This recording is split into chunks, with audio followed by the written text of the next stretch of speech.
எல்லாருக்கும் வணக்கம். இன்றைக்கி நம்ம பார்க்க போகிறது wrap பேண்ட்.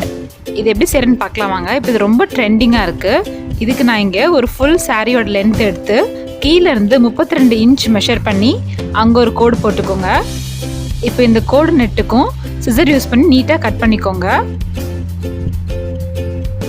இதே மாதிரி 2 பீஸ் கட் பண்ணிக்கோங்க. இப்போ 2 பீஸுக்கும் ரைட் சைடு உள்ளே இருக்க மாதிரி ஒரு மேலே ஒரு துணி வச்சு 2ஆக மடிச்சுக்கோங்க.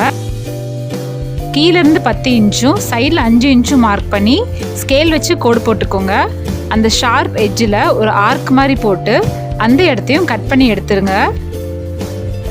இந்த மாதிரி தான் உங்களுக்கு கிடைக்கும் விரிச்சிங்கன்னா. இப்போ ராங் சைடு ரெண்டுமே வெளியே இருக்கணும், ஷைனிங் சைடு உள்ளே இருக்கணும். இப்போ இந்த யூ மாதிரி இருக்க ஷேப்பை சுற்றியும் தைச்சிக்கோங்க. கையிலையும் ஸ்டிச் பண்ணலாம், மிஷின் இருந்தால் மிஷினில் கூட தைச்சிக்கலாம். இங்கே நான் கையில் தைச்சிருக்கேன். இப்போ இன்னொரு துணி எடுத்துக்கோங்க.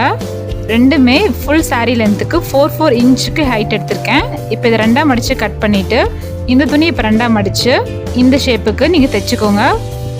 ஒரு பக்கம் ஓப்பன் விட்டுறணும். இப்போ இந்த மாதிரி நீங்கள் கட்டவர் உள்ள வச்சு சுற்றுனீங்கன்னா உங்களுக்கு துணி வெளியே வந்துடும்.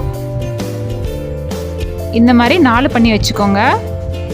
இப்போ சாரியோட எல்லா எட்ஜிலையும் இந்த 4 பீஸையும் அட்டாச் பண்ணி பின் குத்திக்கோங்க. இதனால் உங்களுக்கு தைக்கிறதுக்கு ஈஸியாக இருக்கும்.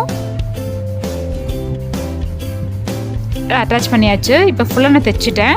எப்படி போடணுன்னு போட்டு காமிக்கிறேன் பாருங்கள். ஃபஸ்ட்டு பகுதி எடுத்து முன் பக்கமாக வச்சு பின்னாடி கட்டிக்கணும். மீதி உங்களுக்கு இந்த மாதிரி கிடைக்கும். அதை 2 காலுக்கு இடையில விட்டு பின்னாடி இந்த மாதிரி எடுத்து முன் பக்கமாக நீங்கள் கட்டிக்கணும்.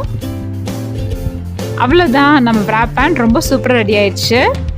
இது நீங்களும் உங்கள் வீட்டில் செஞ்சு பாருங்கள். Thanks for watching. Bye.